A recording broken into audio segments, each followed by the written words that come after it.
welcome to the Build Different podcast.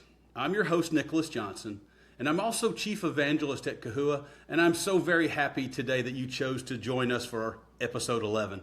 Our topic today is the Owner's Playbook, and I have the honor of speaking with the leaders of two of my very favorite industry associations.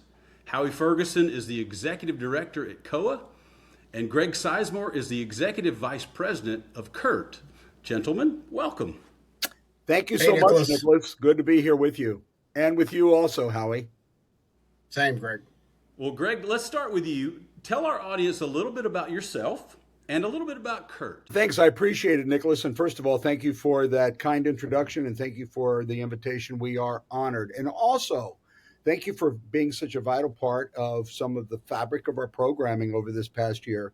We've been impressed with COAA. We've been delighted with your participation and your engagement. And I'm certain we have been enriched by your contributions. So thank you for that. The Construction Users Roundtable was formed by myself actually about 25 years ago. It is an organization that's focused on, but not exclusively focused on the user. And the composition of our membership is primarily industrial users. And we simply, our tagline is, hey, construction is hard, we can help. And the objective is to help owners have more successful projects and to have a more robust, successful, or excellence in their portfolio. And that's what we do. And so all that we do, conferences, workshops, best practice reports, educational initiatives, our magazine, for example, all rally around that flagpole is how do we help owners do better, be better with project success and portfolio management. Greg, that's great. Thank you for sharing that. Now, I happen to have met some of your family at different CURT events. Can you tell us a little bit about what you do after work and what your life looks like apart from work? Well, I appreciate it. I appreciate it very much. So my wife is the head of adult education at a small college in Central Ohio. I'm actually a lawyer by training and started Sizemore & Company in law school. So I took the bar, passed the bar, never practiced traditionally a day in my life other than pro bono and volunteer stuff. My son, he's a Vanderbilt attorney, and our daughter-in-law is the youngest district court judge in Kentucky. And she was elected 4 years ago. And we have 3 grandkids, 9, 6, and 3 that keep us busy in our ample spare time. Excellent. Howie, your turn. Okay, Nicholas, thanks. As Greg said, honored to be here with both of you. So I'm Howie Ferguson. Before I came to the Construction Owners Association of America as staff, I was a member for a long time, having been an owner for about 29 years. Around 10 of those were U.S. Navy, Civil Engineer Corps, Seabees, if you've ever heard of them. They're semi-famous. Did some really interesting things, but was ready to stop moving around and left the Navy to go work for my alma mater, the University of Florida, where I ended up being for almost 19 years, assistant director, senior project manager, all these different titles and unpaid collateral duties. That's where I got introduced to COAA. Because we've had a long-standing Florida chapter, got involved as a volunteer, got more involved as a volunteer, and left UF in 2018 to come home. I'm actually talking to you from Pensacola, Florida, which is my original home. Not sure what I was going to do for a living, threw my hat in the ring for the COAA executive director job and was shocked to learn that I got it and had a very steep learning curve for a few months. Not so much on the industry or relating to our members, but understanding the nonprofit space, association management. So pretty steep learning curve, but eventually that flattened and thrilled to be doing this for a living. Similar to CURT, a little bit older, COAA just turned 31 this year, but also similar to CURT, we too were founded by a construction law attorney, a fellow named Al Phillips, who is an Atlanta native, which is, Nicholas, quite a rarity, an actual native of Atlanta, which is why we're still headquartered in Greater Atlanta. And Al was in the second half of his career working mostly for owners around the country, really interesting variety, public, private, small, large, and had a light bulb moment and thought to himself, these folks could use an organization like architects have with AIA and builders have with AGC and all the other alphabet soup and talked it up for a while, hoping someone would run with it. No one did. Everyone said, that's a great idea, Al, but no one ever did anything about it. So he finally formed COAA in 1994. The mission is very similar, I would say, to CURT in that we exist to help owners be better owners. Mm-hmm. We've kind of morphed to have an additional mission over the last few years, and that is recognizing that the experience itself, which is almost always difficult, doesn't have to be tragic or gut wrenching. So to maybe have both good results and a good experience, that's become sort of part of our mission as well. Which doesn't mean it's fun or games. It just means we don't have to kill each other. All right, we can do this. So that's kind of us and me in a nutshell. Excellent. Thanks, guys, for sharing that. I should relate to the audience that I've known both these guys for decades. It's been very enjoyable, my association with both groups. They really are two of my very favorite organizations. I've put a lot of sweat and love into both of them. So I'm tickled to have you guys with us today. It's like having family come home. So Honored to be here. okay, let's get right to it. I want to ask a quick question, kind of rapid fire almost. Who does your group represent? Greg, you alluded a little bit. It's mostly an industrial base. Right. Who does your group represent? Who participates? And are there sectors that you'd like to increase your membership from? Yeah, that's a good question. We are primarily industrial owners, but we've also had the U.S. State Department. We've also had the Architect of the Capitol. We've also had my alma mater, Howie, the University of Cincinnati. They had a $1 billion portfolio. Yeah, boy. Let's not get me started on Ohio football this week. It's been crazy. But Howie doesn't want to talk about football no, this year. we don't want to do that. No. But it's primarily those folks. But Howie alluded to it. I think in today's market especially, there has to be an atmosphere of collaboration, of cooperation, of caring community. It sounds almost touchy-feely. It's not. Those are mission-critical business skills without which, Howie alluded to, your projects can be very painful and perhaps even unsuccessful. So we're all in this together, the stakeholders. So in addition to the owner being the primary focus, we have also invited contractors in, vendors, people like yourself who are on the cutting edge of technology and new ways of doing things. And we've invited them to the roundtable, if you will, to help us find solutions to problems that matter. So our composition is primarily at a corporate level. So when a person joins the Construction Users Roundtable, the organization joins. I think that's a little different than Howie's organization, but that corporate membership is primarily based in the industrial sector. You ask if there were sectors we'd like to expand. Interestingly enough, I'm having some like end of year, not interviews, but almost like coffee talks with every member of our board, one off. And they have said, we probably would be more effective if we expanded into the oil and gas sector, the energy sector, and the pharma sector more than we have been. Of course, watching construction in Ohio, you've probably read about the Intel project. It's like watching a heart monitor. One day you're up and you're hiring 7,000 people. The other day, the next day, the project's canceled. It's just so unpredictable. So one of the things we're exploring is moving into pharma, energy, oil and gas more intentionally. Howie, what about you? Yeah. So you might say we're sort of, I don't want to say the polar opposite, but we are largely, instead of the industrial kind of domination of CURT's members, we are more governmental or quasi-governmental, a lot of public entities. So the three biggest, and we have members like Greg's organization, both owners and what we call associates. That's everyone who's not an owner, which includes Nicholas, or builders, architects, engineers, all those folks. Just for the owner piece of the membership, the three largest sectors are in this order: higher ed, and it's been that way since I've been involved with COAA, which is about 20 plus years; government, which is all from federal, like some of the overlap with CURT's membership, State Department, GSA, and others, Smithsonian, which is kind of quasi-governmental, but then down to state, city, and county governments all across the country, and then healthcare, which again, that can sometimes be public, quasi-public. It's kind of a tweener. And then I'd say the last 15% is a really interesting smattering of a lot of other sectors. Yeah, a little bit of farm, a little bit of tech, Google, Southwest Airlines, several airports, kind of an interesting mixture. To the question of which ones, Nicholas, would we like to grow, I would say all of the above. And I'm not being sarcastic, I'm being kind of serious. What kind of our selling point and secret sauce is, we are more about the how to build better and lead projects better than the what you're building. So we Mhm. tell healthcare owners, which are kind of famous for, and I'm not picking on them, it's just true. Healthcare owners typically will say, well, I want to be around a lot of other healthcare owners. We're like, well, that's cool. We Mhm. have plenty of y'all, but it's really not about the specialty things about your healthcare projects. It's about the how you deliver them.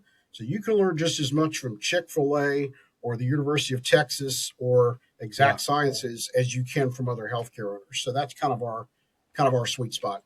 And as a professional courtesy, Nicholas, when I started CURT in 2001, COA was well on its way by then, as you mentioned, 6, 7 years old. And we intentionally, because they did cover that space adequately and well, I don't know who the ED was back then, Howie, but we on purpose stayed away from that because we wanted to be cooperative, collaborative, communicative, and in a community space and not playing tug of war with another organization. That's why we didn't pick up research, if you will, and CII had that end tied up. The other thing that we did do, however, that was probably a major departure from the Business Roundtable was we embraced the organized trades. We didn't embrace them as a preference because we have no preferences to labor posture with our members. We have members that do both open shop or merit shop and union shop, depending where in the country they build. Mm-hmm. But we didn't want to be exclusive. And there was a history with the Business Roundtable and the FFL-CIO back in the 80s and 90s, which was volatile and almost combative. And I saw this as an opportunity to move away from that space and into a more collaborative environment. And so we invited the union contractors and even some of the unions themselves. Now, unions aren't members of the organizations per se, but we've had all their key general presidents on our podium over the years. And I think that was a major departure and a good one from the old roundtable days. Even had a union shop host us for a meeting in Las Vegas. Oh yeah, more than once. Yeah, the Carpenters, they've been very generous with that. Yes, and got a beautiful world-class center out there. So the whole concept of round table, the whole metaphor of round table is you have a voice in our narrative. You have a seat at our table. Sit down, let's talk it over, and let's see if we can come to a better place together than we would have come individually. Howie, what are the top 2 priorities that you're driving for COA and your members this year? I'd say, Nicholas, I'm going to cheat a little bit and say that it's one thing tied for first and second, okay? Because I'm Okay. just kind of underscoring it is the issue for us. It has nothing to do with growing membership. That's always going to be something we want to do, and attracting new sectors and doing our thing. But engagement, and I've taken a close look across way outside of our industry at other associations. Remember, I was the non-association pro when I started this job 7 years ago. So I've tried to use resources like ASAE and other benchmark to understand what are associations seeing across the board in all industries. And it looks like most of them have seen declines in membership and declines in engagement. We Yeah. have not seen a decline in membership. We've actually seen growth, and that's great. But we definitely have seen, there you go. There it That's is, the engagement. talking point I'm having with my board members now. Yeah. This is So, my little secret guideline for talking. see, It is a ubiquitous problem, Howie. yep. Yeah, Yeah. And we did not collaborate or no, like collude before this just happen to started. be here next door, and I just happened to be talking to one of the folks earlier today about what does engagement look like, and there it is. That was Yeah. the A there. Yeah. But so I Beautiful. endorse what you said. Yeah, and it's not at all old guy on the porch wagging his finger at younger folks and saying y'all need to get them. It's not that. Right. But there is something about versus when I and you, Nicholas, when you first encountered COA. I don't know. Was it people had more time? Did they make more time? I don't know. But there's something about as we've gotten more tech savvy and efficient, we've become less efficient.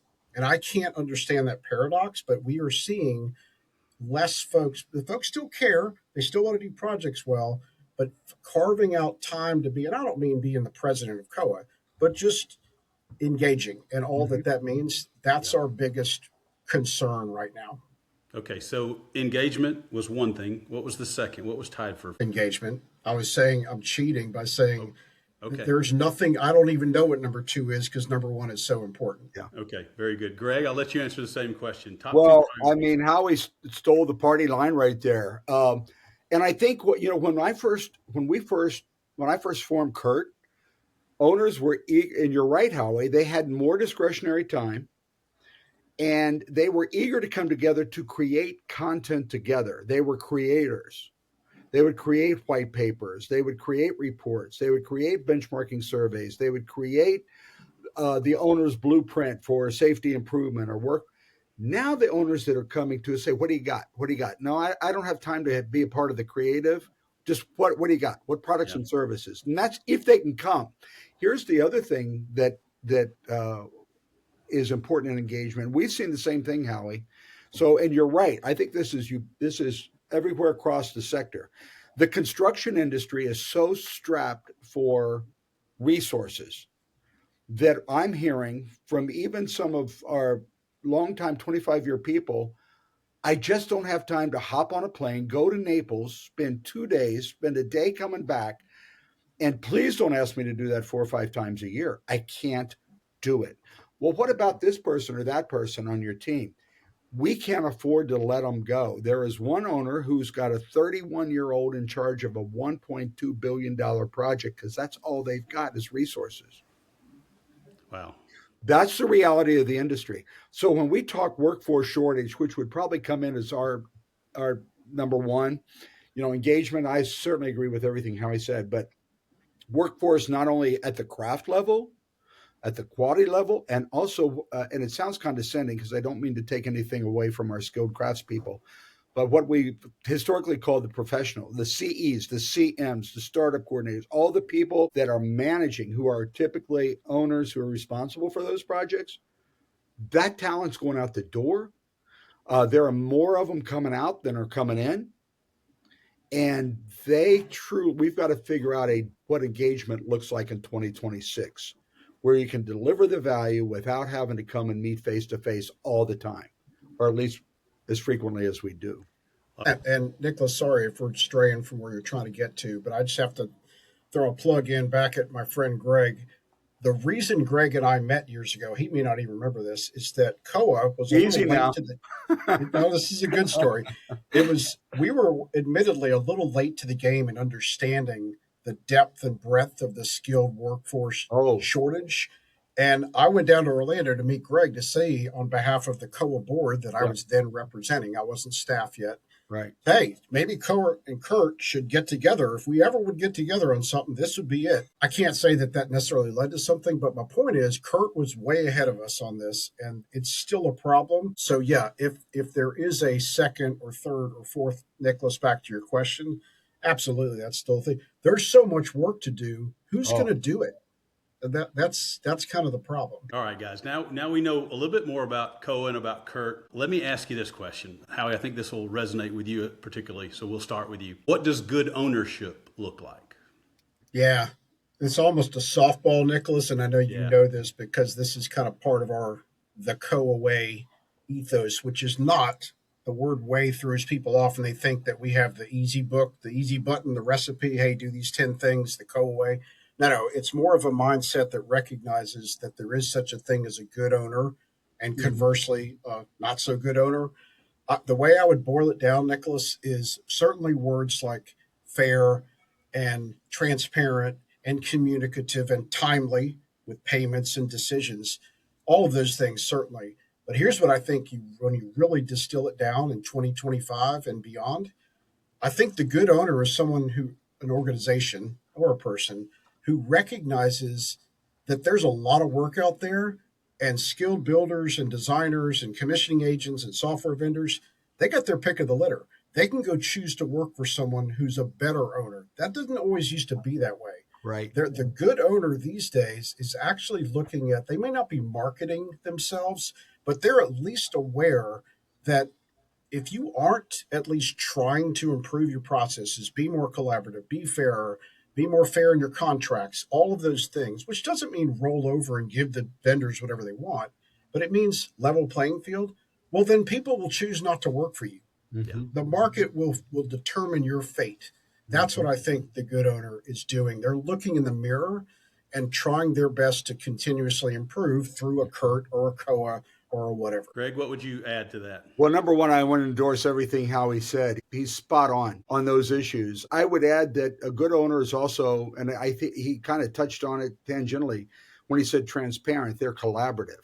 It needs to be a win-win-win project or it's a losing project. If it's a win-win-lose and somebody has the short end of the stick, then you don't have a good owner. You don't have a good project. I think the other thing that is an owner's challenge is developing their internal talent, like this 31-year-old kid that's in charge of $1 billion, because they don't have anybody else to manage this, and his boss is pulling her hair out. And I think developing internal talent so that those new entrants, the under 30 crowd, if you will, understand this industry better. And that's where I think organizations like COAA and CURT can really step up to the plate and come alongside the owner community and help their people, their teams, their staff understand what this industry is really all about. And whether it's education and training, workforce safety improvements, suicide prevention, or a better way to say it is mental wellness. You might be shocked, your audience might be shocked to know that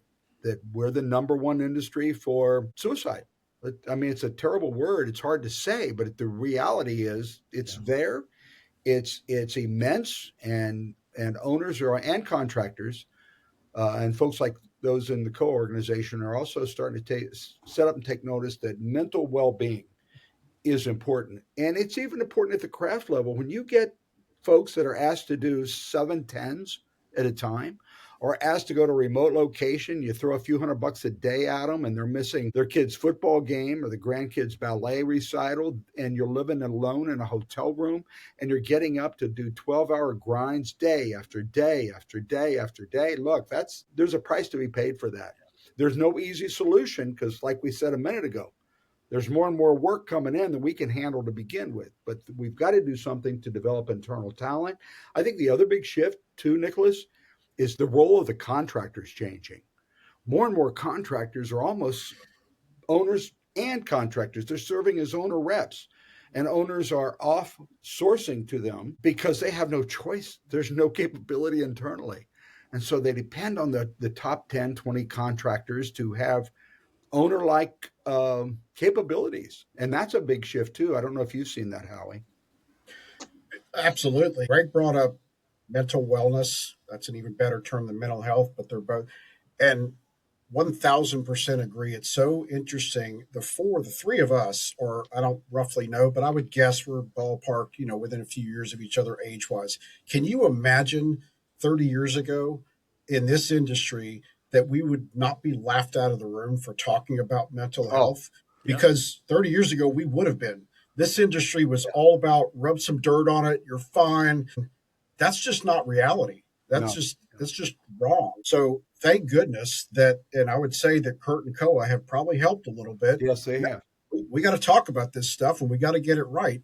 So amen to that, Greg. I think the other thing that's important to be aware of, as well as improved safety performance, improved training and access, and it's still largely a white male dominated business. And the female participation is low, the minority participation is lower, and there's a reason for that. And so we have a new initiative called, Women in Construction, or CURT Women in Construction Initiative, designed to help women become leaders, whether they're, supervisors or whether they're CEOs at Miller Valentine or directors of construction at P&G. By the way, they're all women that I just mentioned. But we've got to embrace the wider population with merit, but still be open to that and make some changes that make us more attractive. I don't know if it's daycare centers at the job site. That's one solution I've seen used. Improved on the job site hygiene, like, bathrooms, getting rid of the porta potty and bringing in some really nice trailers and some air conditioned, clean things, and then having a zero tolerance policy for any kind of harassment, whether it be sexual or ethical or just harassment in general. We don't have time for it. We can't afford to lose one more person, and we need to attract a lot more than we are that are, Yeah. represent the greater population. That's another thing we're trying to get our hands around. Great input, and let me thank both COAA and CURT for the leadership that you've shown. COHUA tries to echo that in all things mental wellness, all Yes. things social. So well done, and we'll move on from there. Howie, COAA has hosted a bunch of conversations that I've been part of about contracting methods. So I'm curious to ask you, how should owners change procurement to reward life cycle outcomes and not just the lowest bid? Yeah, yeah. No, that's good stuff. Now, when you first started, Nicholas, was project delivery methods. No problem. I've written theses on this, but oh, wait a minute. Now life cycle. So here's the answer that may not be a great answer, Nicholas, but it would be the truth from representing our membership, which is largely public. Keep in mind, a lot of our members are constrained when it comes to Right. delivery methods. They don't have their choice. Some Right. do, but I was lucky at the University of Florida. We had, except for IPD, we had CM at risk and design build and design bid build and pretty much all of them. There's lots of other states, including some you'd be surprised at, like the state of Wisconsin. It is 100% design bid build unless you get special permission. So those owners, it's doubly hard to even consider project delivery method choice, life cycle cost because you're so constrained. Yeah. The other problem, quote unquote, problem for public owners, and it's maybe the same for corporate, industrial, private, I don't know, but it definitely is for governmental. The funding streams are completely different. The Yeah. funding stream that funds a new building or a major renovation is 1,000% separate from O&M, life cycle funding. And Right. that causes problems when you get into, like, let's say, even pre-design programming, conceptualizing a new project, a new building, and you try to consider life cycle costs. And yeah, we're going to model, we're going to do BIM, we're going to do this, we're going to have lead certificate, all this other stuff. But the actual dollars for that, again, for a university, let's say a 100-year building, a 50-year building, considering life cycle costs is a very difficult challenge when the funding streams are completely separate, on top of, in some cases, constraints with respect to delivery methods. So, again, that's not really answering it, Nicholas. What I'm saying is that on behalf of most of our members, it's a tough nut because of the kind of the shackles that exist for them, if that Well, makes Howie, sense. let me ask you this then. And you've been at a university, and I think they are often the best examples of this. That there are structures for capital programs, and there are structures for facility management. Mm-hmm. And in some places, those two don't even talk to each other. Is a simple answer just get facilities people more involved in capital planning and projects? Absolutely. It's a beginning to the solution. It doesn't solve things like funding streams. But as an example, Nicholas, we just had our fall national conference in Fort Worth, Texas, and brought back a session that we used to do years ago called Hatfields and McCoys. And it's talking about the relationship within a single owner organization between those who plan, design, and construct and those who operate and maintain. And often there's conflict, tension, Yeah. rivalry, all kinds of things. And it's fine if it's kind of fun, but ultimately it's not a good thing for the institution, whether that's a government or a healthcare or whatever.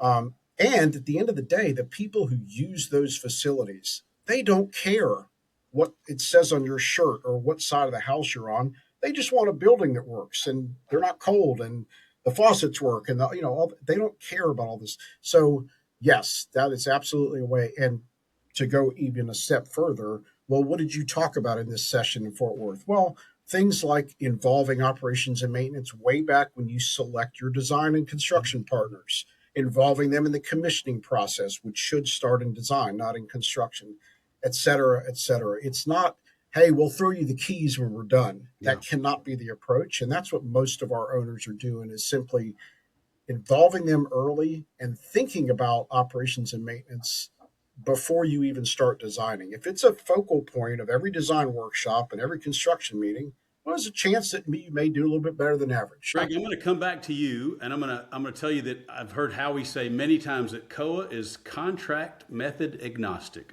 I've heard him say it ad nauseum. You, Greg, are, in addition to being the leader of CURT, as you said, you're an attorney, and I believe that you, on occasion, teach construction law at UC, don't you? I do. University of Cincinnati. Go Bearcats, right? Go Bearcats. So, do you have a contractual construct that you would recommend to owners? I think that's the misnomer. There's not a one size fits all. And I think that, the same hot water that softens the carrot hardens the egg. Yeah. So you've got to understand what fits best where. And I think it depends on the culture.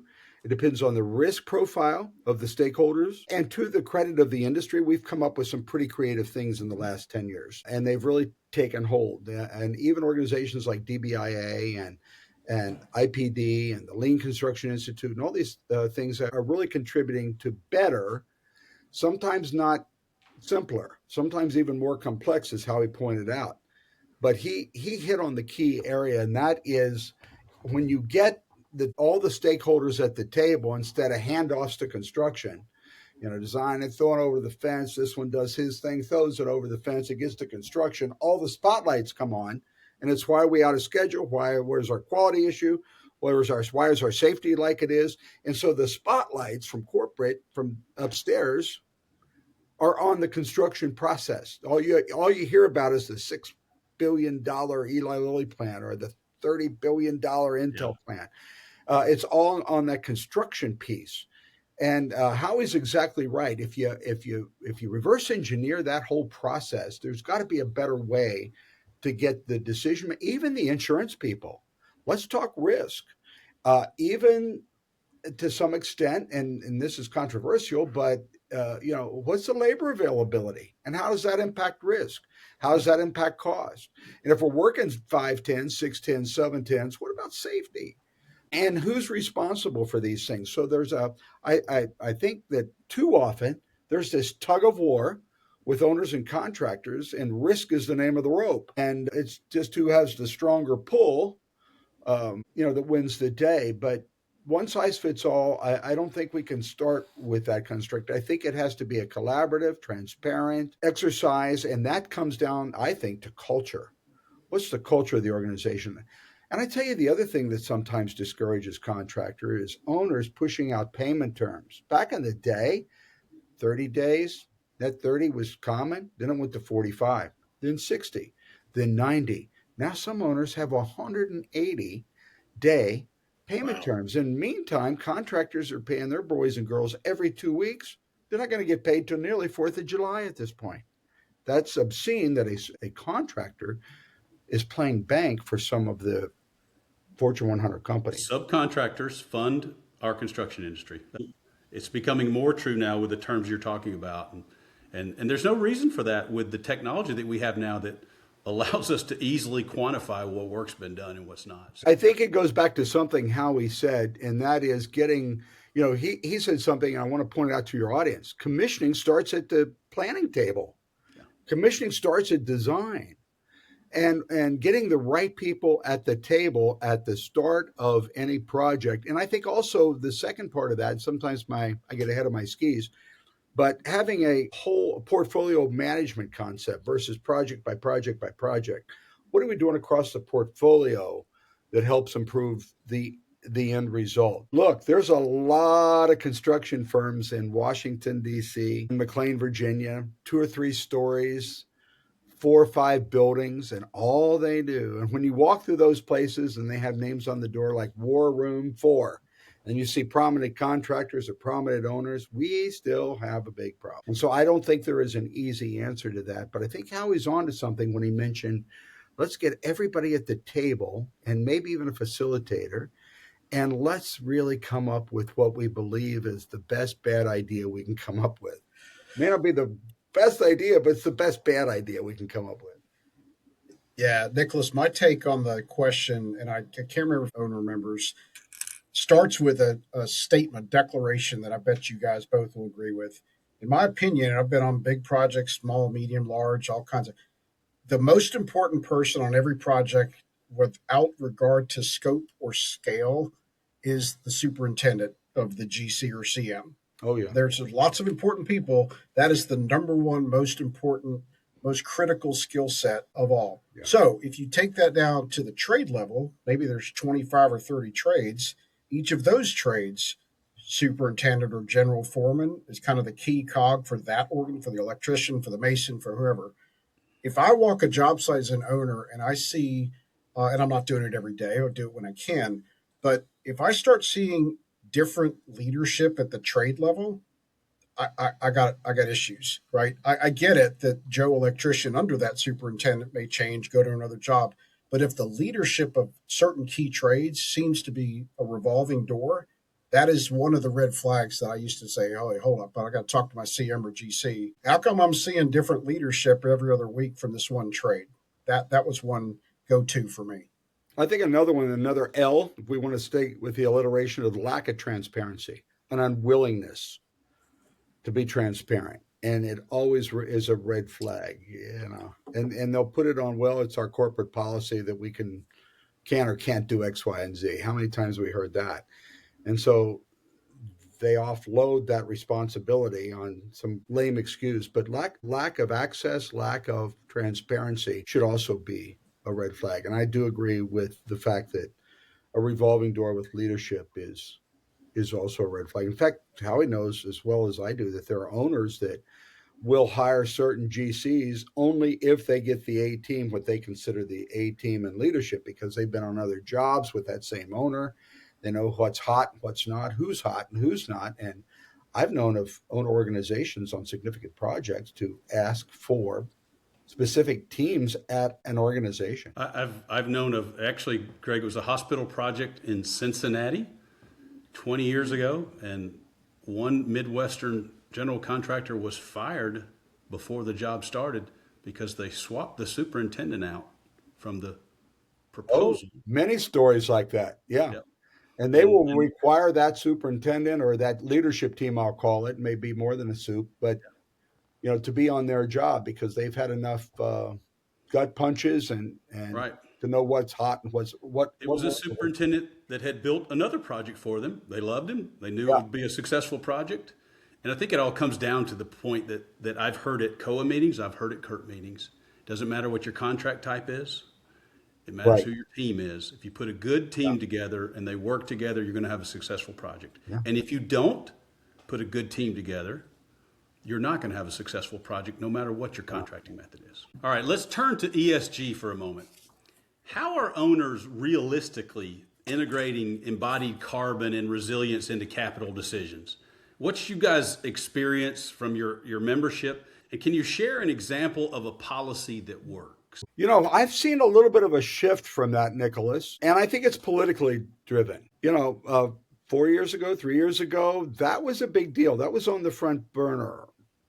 This year, next year, maybe not, for a lot of reasons. Number one, there is a trend, I think, in the regulatory and legislative areas not to create more barriers that make construction even harder to get done. You've seen some of the executive orders, even in the last month or two, that have come out that have been, arguable, but they're designed to try to, get her done, if you will. I've seen it take a little bit of a back seat, to be frank with you, Nicholas.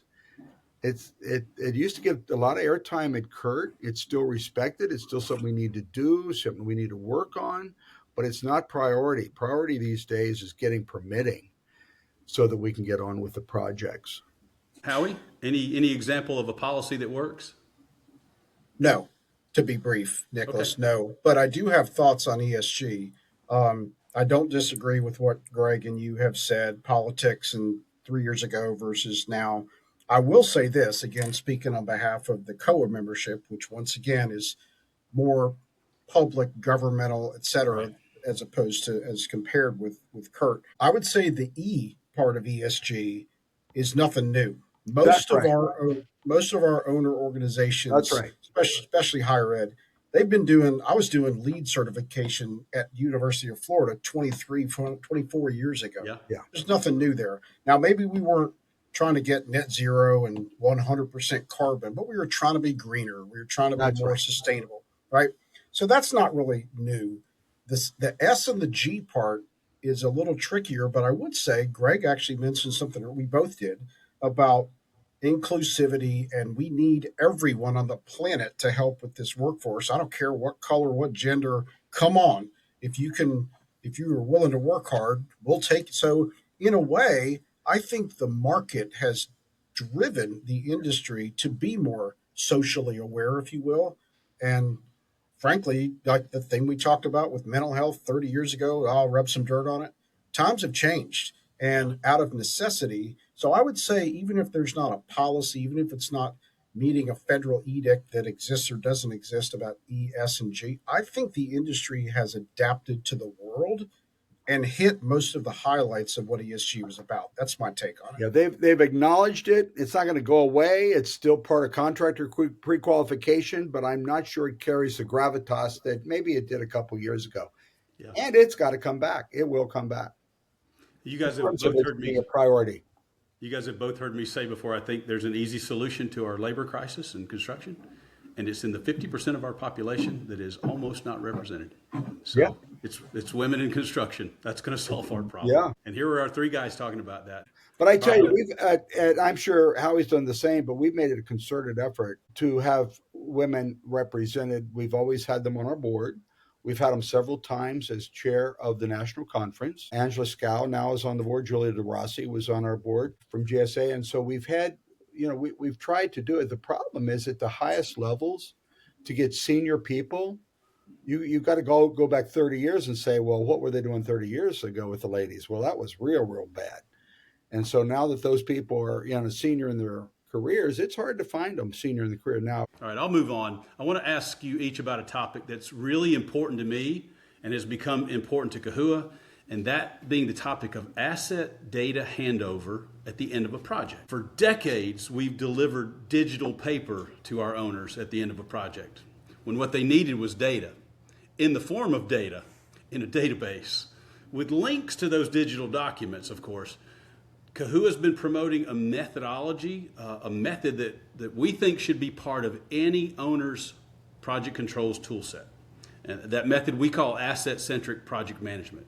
Simply put, we should design and procure and construct and commission in a way that captures that information, what the owner needs, what the operator needs for their facility or utility, so that they can have it immediately when they take ownership of that facility or that. You guys are like America going to space in 1969 or going to the moon. You are so much in front of that curve. And I'm not saying it because I'm on your podcast. We mean it.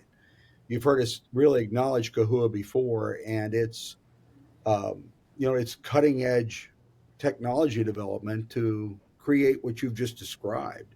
Well, And thank you for that, Greg. we totally endorse that concept. In fact, I think we're better position now. When I say we, I speak of our owners, the owner community, the industry. We're probably in a better position now to create what you're advocating and use it more effectively than we were when you guys started just a few years ago. Thank you. And the question, though, is, in your opinion, what should owners demand? What should be non-negotiable in the way of asset data at project completion or even before project completion? That'd be a part of the deliverable. It's just like demanding that you pre-qualify with an EMR of under 1, on your safety, or pre-qualify based on whether you do a certain amount of safety training and the OSHA 10-hour, 30-hour, whatever. Owners are in a position to drive change. I have found, and this is an interesting observation over the years, a lot of owners feel like they're on an island. And they're being told sometimes by contractors, you're the only ones that require this. When they get together, they find out that they are unified in their ask. So your question was, should they What should require owners that? Yeah. demand as Yes. non-negotiable in the way of Because asset data? it's more usable than ever. The marketplace is more accepting of it than ever. You guys are better than ever in doing it as an example. And somebody mentioned the whole life cycle project cost. It's absolutely essential to managing that. And so, yes, that should be a part of what we demand, like we do safety performance and an EMR at a certain level, and the rest of the pre-qualifiers. Howie? Nicholas, I've got a little different take on it. It may not be what you were hoping for, but too bad. I'll go back to something I talked about with COA and its mission and its members and all that. And that is, we exist to help owners do projects better, have a better experience, all that stuff. But we also try to, in a professional way, kind of try to make them hold them accountable. So before an owner can demand this, that, or the other, whether it's you must demand this of asset man, you got to look in the mirror first. You have to understand as an owner, well, what is it you're asking for and why, and what are you going to do with that information? It actually goes back, Nicholas, which is probably why you asked this 30 minutes ago, about the whole relationship between those who plan, design, and construct, those who operate, maintain. If that bridge isn't built, if you're not talking with those folks and you're not involving your IT folks too, then you can make all the demands you want. It's not going to mean anything if those who need the information are not in the loop and part of the cycle. So I would say before you go worrying about what you're going to demand, you need to talk internally and decide what is it we need, how do we need to receive it, and whether you get into stuff like Kobe to translate BIM, and it doesn't matter. Whatever your language is, however you do it, you got to start internally first before you demand anything. That's kind of my answer. All right, well, I'm going to ask a few more questions. Okay. We're going to make these somewhat rapid fire. We've just talked about something that's very important to COAA. Since we're talking about a vendor, I'm just going to ask you succinctly, what generally makes for a good owner-vendor relationship? We want to be the best vendor in the world. How can we be a better vendor? Communication and transparency without the threat of loss. Can I tell you where you're deficient? Can I help you get there? I think it's communication and transparency. Howie? Agree with that. And I would take it, it's kind of in the same realm, but I would say relationship versus transactional. Now, think about our membership, which is largely public, governmental. Mm-hmm. You start getting government folks, or not just government, but anyone who's a public institution talking about relationships, and they go, oh, whoa, whoa. Well, I'm not talking about you're going to go on a Hawaii junket with your contractor. I'm talking about can you have lunch and understand that guy or gal as a person and develop a trusting relationship? Because when stuff goes wrong, you're going to have to lean on that. So relationship versus transactional, and that can be done even for a public owner. That's what I would say. Yeah, I would agree with that too. And what I hear when you share that, Howie, is that builds trust. People don't want to be sold, but they need to buy, and they like to go shopping with their friends. So if we can build a trusting, reliable relationship with integrity and character, you've got something pretty powerful and sometimes pretty unique there. All right. Well, there's a lot we've talked about. There's a lot more that I wanted to talk about today, but we're going to wrap it up with this final question, pre-final question. Having talked about so many different aspects of our industry, let me ask you now, what does a good owner look like in 2026 and in 2030? Is it any different? Howie? Put it this way, Nicholas, and I'm not trying to squirrel out of the question. Look at what's happened since pick a time. COVID, the Chinese took all the steel, the crash in 2008, COVID, something's coming around the corner. We know it is, right? All that.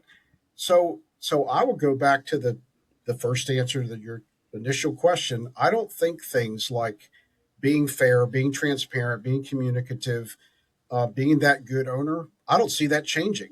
I don't see that ever changing. Even if it flips where, because I made the point earlier that good owners understand that there's plenty of work out there. And so you need to position yourself to be that owner of choice that good designers, good builders want to work with. Well, even if that flips and there's less work, I don't think it goes away, that continuous improvement, looking in the mirror, trying to do better, I don't see that changing. So the answer is, I kind of stand by my original answer for 1 year or 4 years from now. I would say the good owner needs to work on being resourceful, being somewhat tech savvy, and this is where COAA and CURT come in, what I'm about to say, and frankly, just be in the know as to what's going on in their industry. My final question, the one I like to end every podcast with, where can our audience go to learn more about being a good owner? Perhaps it's your website, but are there other resources that you'd send somebody to if they want to just become a better owner? Well, in today's obviously, we construction endorse industry? COAA. I'm sure COAA endorses CURT for our respective populations, but uh, I think you've got to stay on top of cutting edge information. Engineering News Record is one. The various rags that are out there. This might sound crazy, but you know, the Wall Street Journal. What is the financial community saying? What's coming around the corner?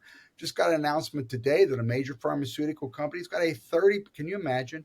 A $30 billion project that they're launching in Texas. How can that possibly? I remember when $1 billion and $800 million project was considered a mega project. They're routine now, and so I think that yeah, just being resourceful, staying on the cutting edge in the financial markets and technology with organizations like yours, Nicholas, and just consuming the content that you put out will help us become a more resourceful, more knowledgeable owner. It's kind of what I said a few minutes ago about the owner of the future. Howie, what do you think? Yeah, echo all that, Greg. We're in sync on almost everything. I would say yes, COA.org. We have a very robust website, and you can dig deep into all kinds of things about the COAA Way and good owner. And there's Yeah. some recorded material free to anybody. You don't have to be a member or logged in. But the other thing, Nicholas, I would say that goes way beyond COA and even CURT is I would encourage folks to just find anything and any people who, pardon my French, I hope it's okay to cuss a little, who give a crap. That's kind of the other piece of being a good owner. You Yep. don't have to, like Greg said, you don't have to know everything. In fact, you can't know everything. Right. But if you kind of give a crap, Yeah. you're halfway there, right? So I would say, how do you become a better owner? Well, you can start by associating with other people who are earnestly trying to do better, just a little bit every day, Yeah. then you're probably on your way. Now, whether that's through COA or CURT or LCI or something that's not even an organization, kind of doesn't matter. You're in the game and you're Yeah. trying and you give a crap. That's to me what people ought to be doing. What I hear from that is passion. Mm-hmm. Just have the passion about your industry, about your company, about yourself, about your children, about your community. Building better people builds better companies. Better companies build better communities. Better communities is a better life for all of us. So, yeah, just be better, be passionate. Thank you for Greg and that. Howie, you've both echoed what I want to say in my closing comments. I can't thank you enough for the work that each of you do to make our industry a better Thank you. place. What we do matters. Yeah, What we do makes the world a better it place to live in. does. So thank you for being big contributors and for the contributions that each of you make. And thank the audience for being with us today on the Build Yeah, Different for sure. podcast.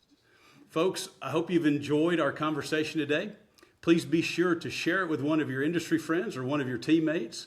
And tune in next month as my partner AJ Waters and I review the best of season 1 of Build Different. Speaking for Howie and for Greg and for all your friends at COAA, I'm Nicholas Johnson, thanking you for listening today.